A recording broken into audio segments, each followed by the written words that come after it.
O'zbekiston joriy yilda Jahon savdo tashkilotining asosiy tarkibidan o'rin egallashni reja qilyapti. Eslatib o'tamiz, mazkur tuzilma mamlakatlararo savdo qoidalarini boshqarib turuvchi yagona xalqaro tizim hisoblanadi.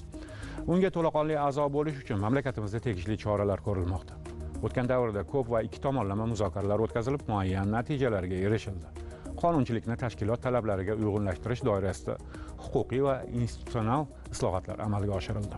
Jumladan, bojxona tartibotlari, eksport-import qoidalari hamda intellektual mulk sohasidagi mexanizmlar bosqichma-bosqich tashkilot standartlariga moslashtirildi.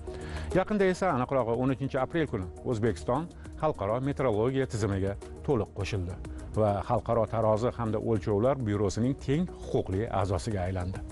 Natijada integratsiyalashuv jarayonlari yanada jadallashadi. Bu voqea mamlakatimiz metrologiya sohasi uchun nihoyatda muhim ahamiyatga ega. Xususan, metrologiya fan va global savdo tizimida yangi imkoniyatlar ochadi. Milliy iqtisodiyotda ham ijobiy tendensiyalar kutilyapti. Shahribonu Hojiyeva o'z shahrida mazkur yangilik haqida batafsil so'z yuritadi. Ushbu qadam orqali mamlakatimiz 1875-yilda tashkil etilgan nufuzli xalqaro metrik konvensiyaning to'laqonli ishtirokchisiga aylanish imkoniyatiga ega bo'ldi. 2026-yilning 13-aprel kuni esa ushbu jarayon o'zining mantiqiy yakuniga yetdi. O'zbekiston rasman xalqaro tarozi va o'lchovlar byurosi BMPning to'laqonli a'zosi bo'lganligi e'lon qilindi. Bu nafaqat muhim voqea, balki mamlakatimizning ilmiy-texnik taraqqiyoti va xalqaro maydondagi nufuzini mustahkamlash yo'lidagi katta yutuqdir. Chunki konvensiya qo'shilish mamlakatimizda aniq, ishonchli va xalqaro talablarga javob beradigan o'lchash tizimini shakllantirishga xizmat qiladi. Bu esa o'z navbatida xalqaro hamkorlar, investorlar va tashkilotlarning O'zbekiston mahsulotlari, xizmatlari va sertifikatlariga bo'lgan ishonchini yanada oshiradi. Jahon metrologiya hamjamiyatini ko'radigan bo'lsak, Xalqaro tarozi va o'lchovlar byurosiga 65 ta davlat a'zo hisoblanadi va bu 65 ta davlatlar eng sanoati rivojlangan, ilm-fan yo'nalishida ham ancha yutuqlarga erishgan, rivojlangan mamlakatlar hisoblanadi.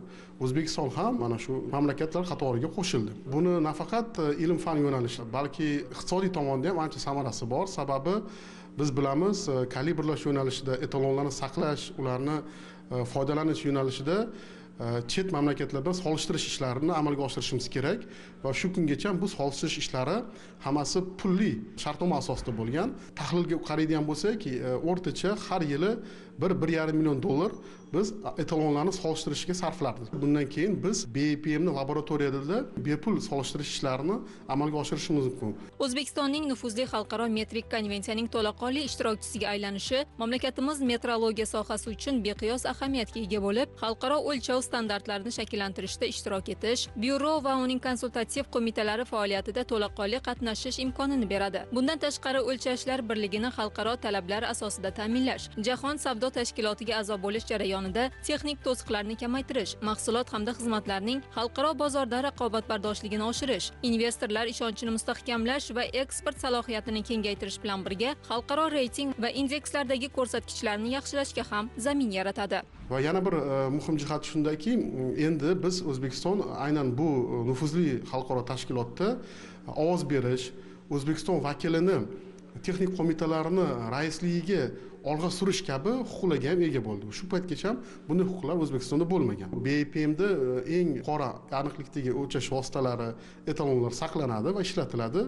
Biz bevosita kuzatuvchanlik zanjirida BPMdan to'g'ridan-to'g'ri aniqlikni oluvchi bir mamlakatga aylandik. Bu albatta sanoatimiz uchun juda katta imkoniyat yaratiladi. 2030-yilgacha biz 80 ta etalonlarga yetkazish rejamiz bor. Hozirgi kunga kelib bu etalon soni 50 taga yetkazildi. Qo'shni davlatlarning etalonlarini bizda kalibrlashni boshladik va bu o'ziga yarasha metrologiya xizmatlari eksportini yo'lga qo'ydik desak ham mubolag'a bo'lmaydi.